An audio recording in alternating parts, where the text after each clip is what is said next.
Good evening, YouTube. Today I'm going to be showing you how to repair your broken WaySafe hitch. Here we go.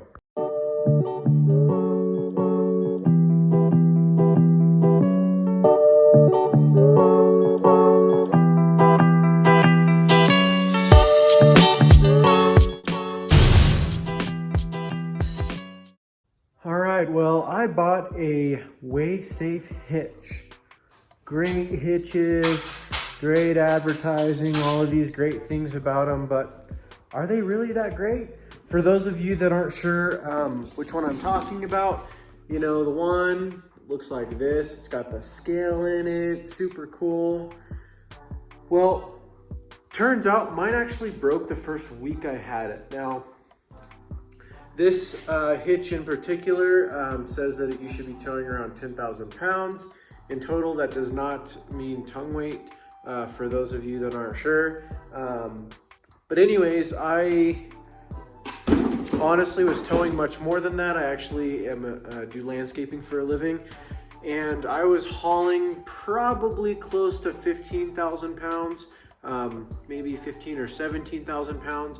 And at the time that it broke, I'll put a picture actually here on the video, but it was around, my guess is around 4,000 pounds tongue weight, which on this hitch specifically, you're not supposed to go over 1,500 pounds. So more than likely, my guess is why that's why it broke. But honestly, this hitch is to no value of me really, if I can't use the scale on it. And since then I've upgraded to another hitch, but I'm really curious on how I can actually fix this this hitch here. Now I'm gonna show you what's happening here. Obviously there's not any weight because it's sitting on my bench here upside down, but we're almost at 1,000 pounds weight, so to say. So we're gonna take this apart to see if we can fix it.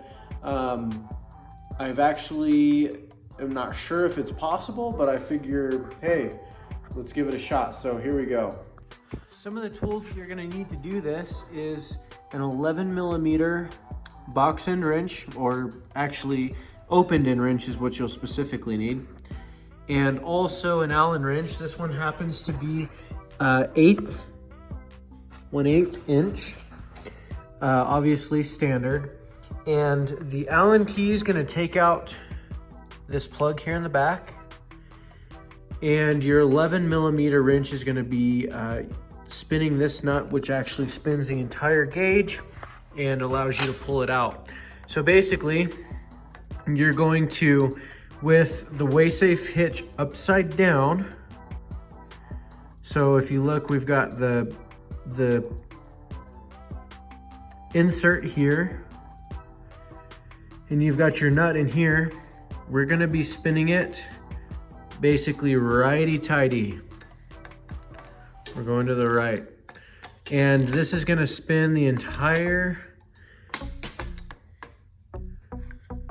gauge in here, and we're gonna be able to pull it out. And you can see I'm actually able to spin it by hand now.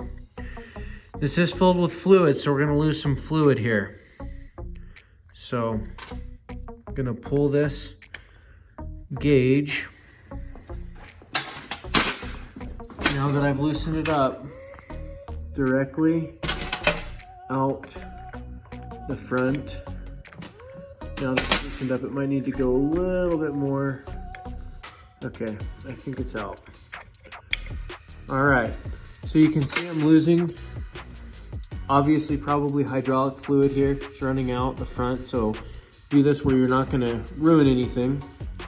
And I've now pulled the gauge out. So we're gonna take this gauge apart, see if we can reset it back to 0. All right, so what we've done here is taken our 7/16 or 11mm wrench onto the back of this once the gauge is out of the vehicle.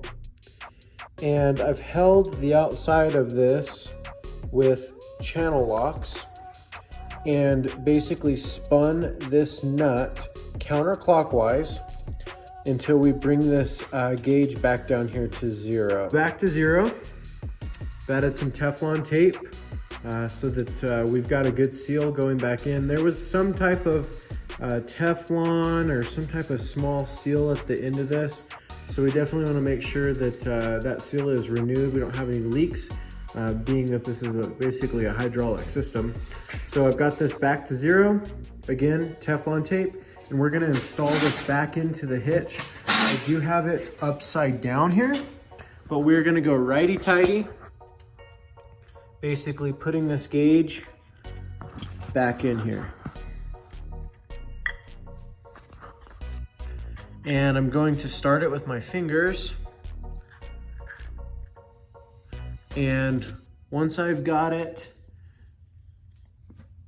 started, I'll jump back in there with my wrench because I don't want to turn the dial back off of the zero mark here. So we'll grab the wrench and go from there.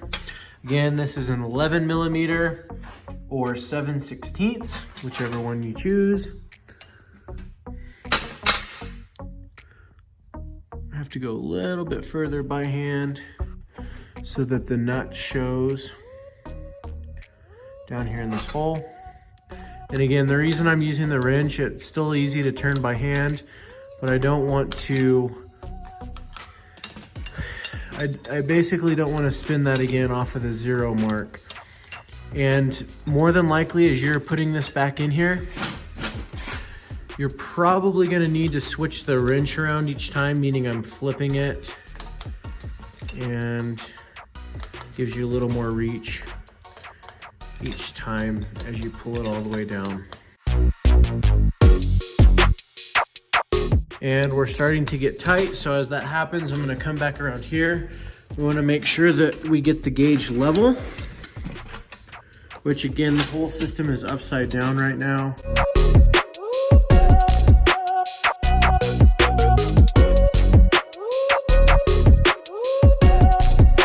And it's definitely getting tight. So as soon as we get back around, we should be to where we need to be as far as being level again.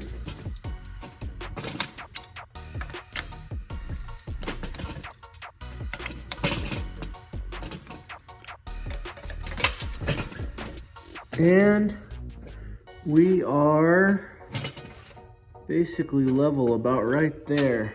May need to be tweaked just a little bit, but we can do that once it's all back together. So now we're gonna fill this top plug back up with some hydraulic fluid.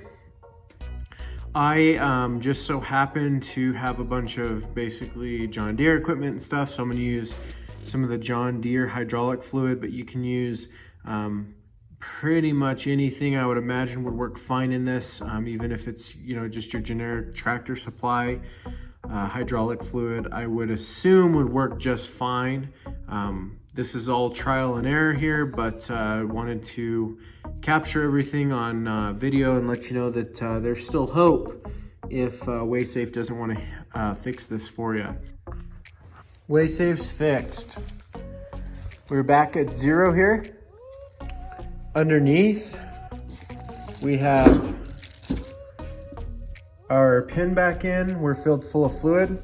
So I actually ended up using some transmission fluid, which is very similar stuff. For this application, don't go mixing that in any of your other things that you've got going, but we've got this all filled up and she's back to working. So if you guys have any questions or comments on this, please comment down below. One of the biggest things that I did this myself instead of sending it back to WaySafe, biggest reason is they wanted me to send my hitch out for, you know, 2-3 weeks, however long it's going to be for them to repair it and send it back.